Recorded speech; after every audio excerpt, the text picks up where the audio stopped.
di channel YouTube aku di Easy to Beauty bersama saya Nyanyo Eka.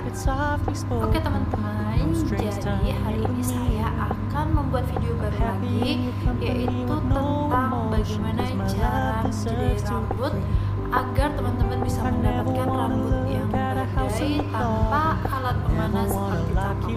Tentunya dengan barang yang simpel ini teman-teman bisa mendapatkan hasil rambut yang kece badai dan juga bisa membuat rambut teman-teman menjadi ikal bawahnya, bahkan curly. Teman-teman pasti penasaran kan?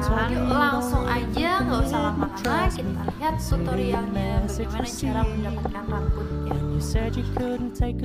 Oke, sebelum kita mulai, teman-teman bisa melihat jenis rambutnya itu lurus bahkan tidak bervolume ya. Tentunya teman-teman harus menyisir rambutnya itu berhati-hati dan pastikan rambut sampai rapi, karena rambutnya itu lurus dan susah diatur.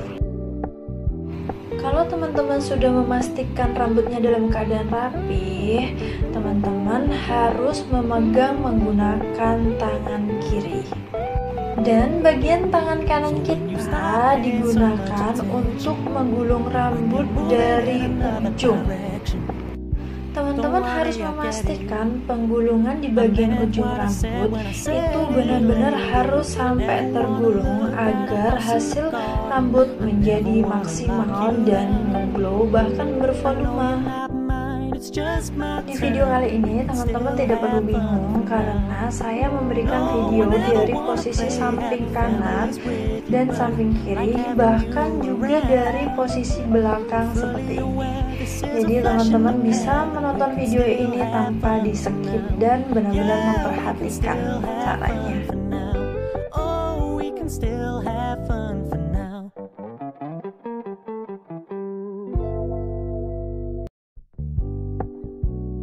Setelah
tentunya teman-teman gampang untuk mendapatkan rambut yang bervolume bahkan curly. Semoga teman-teman bisa mengikuti dengan gampang. Dan jangan lupa support channel ini dengan cara like, comment, dan subscribe serta share ke teman-teman jika video ini bermanfaat bagi kalian, karena siapapun beragam